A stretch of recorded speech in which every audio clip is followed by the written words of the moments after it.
Tante e diverse le lamentele arrivate ed espresse sia dalla gente che ormai l'aspettava che dalle pubbliche associazioni, albergatori, ristoranti, agenzie di viaggio, tour operator, sindacati, per il mancato svolgimento della festa del mandorlo per via dell'improvvisa esplosione del coronavirus che ha vietato le tante manifestazioni pubbliche per via di probabili contagi. Chiesto anche un tavolo di crisi del turismo, ma il direttore del parco, Roberto Sciarratta, non esclude che in futuro ed entro l'anno la manifestazione possa avere luogo superato questo momento di emergenza.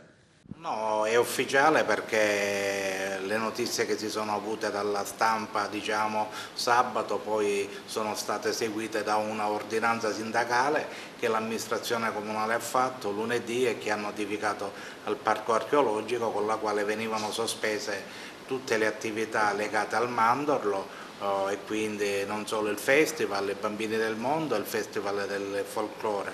D'altronde è l'amministrazione comunale che a luglio ha dato l'incarico al parco di organizzare il mandorlo in fiore, come lo ha fatto l'anno scorso e 2 anni or sono, e così l'amministrazione comunale al quale si attesta, diciamo, la potestà di dare incarico al parco archeologico di porre in essere tutte le attività per l'organizzazione, la stessa amministrazione, ovviamente seguita dalla riunione che c'è stata, quel vertice di sicurezza che c'è stato sabato, ha tratto le conseguenze per cui è stata emessa l'ordinanza di sospensione delle attività.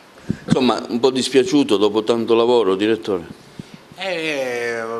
Non è dipeso da noi, non è dipeso dall'amministrazione comunale, è dipeso da una congiuntura diciamo, sanitaria che riveste tutta l'intera isola, e per cui ovviamente sono state adottate quelle misure atte a un controllo dei flussi e un controllo, diciamo, di tutte le attività che possono avere un numero elevato di spettatori. La mancata realizzazione del Festival del Mandorlo ha causato parecchie lamentele e tanti, insomma, danni anche per l'economia della città.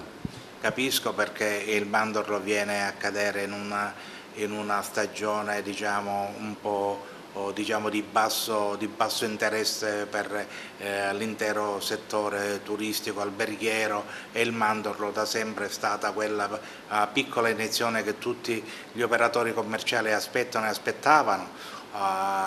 Non è detto che in futuro, anche nello stesso anno, se dovessero venire meno le condizioni, si possa prevedere una manifestazione, perché le somme sono destinate, ovviamente hanno un fondo obbligato, una destinazione obbligata. Non è escluso che si possa pensare di organizzare qualche cosa di simile, se non lo stesso festival in una data diversa, ma questo lo dovrebbero dire innanzitutto il raggiungimento delle condizioni di equilibrio sanitario, di certezza, di rispetto della salute di tutti i cittadini, e poi nel caso se ne potrà anche riparlare. D'altronde lo stiamo vedendo anche a Milano, le partite di calcio, tante cose, insomma, tra una settimana torneranno a disputarsi, quindi è probabile che la festa del mandorlo si faccia magari in un periodo più avanti. Io non mi sento di escluderlo per ora, per cui per ora l'attenzione è rivolta a rendere l'attenzione alta per quanto riguarda la salute di tutti i cittadini italiani. Se queste condizioni potranno permettere la realizzazione di manifestazioni di ampio respiro, ne possiamo riparlare. Tutti questi turisti che arrivano nella valle con questa piena emergenza, abbiamo visto quello che è successo a Palermo, una turista, il marito e l'accompagnatore da Bergamo erano purtroppo infetti da coronavirus. Ecco, tutti questi turisti che arrivano di fuori, voi che tipo di accoglienza, non so, che tipo di emergenza, cosa state facendo? Noi allo stato attuale non abbiamo nessun protocollo e nessuna emergenza, perché non abbiamo tra l'altro ricevuto nessuna indicazione in merito. La stagione non è una stagione di grande affluenza turistica, non ci sono grossi flussi che vengono da quelle regioni diciamo rosse evidenziate e che hanno quel rischio, e mi riferisco alle persone che sono state isolate e messe in quarantena a Palermo. Dico, noi non abbiamo questa contezza e questa certezza, né questi grandi numeri o piccoli numeri. I visitatori per ora continuano ad andare nella valle così con la stessa affluenza rispetto agli anni scorsi. Dicevo, non è un periodo di grande affluenza, certo saremo sicuramente limitati dalla mancanza di gite scolastiche, per cui il Ministero ha fermato tutto il flusso turistico degli studenti.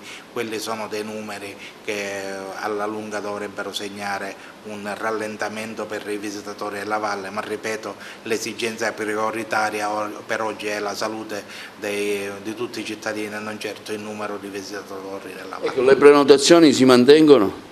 Noi non abbiamo un grosso flusso di prenotazione, almeno io non ne sono a conoscenza. Ripeto, sino a ieri i flussi turistici erano in linea, anche se, anzi devo dire, rispetto al gennaio dell'anno scorso siamo in aumento. Certo le notizie e gli accadimenti dell'ultima settimana potrebbero rallentare questo flusso che era in una ottima ripresa.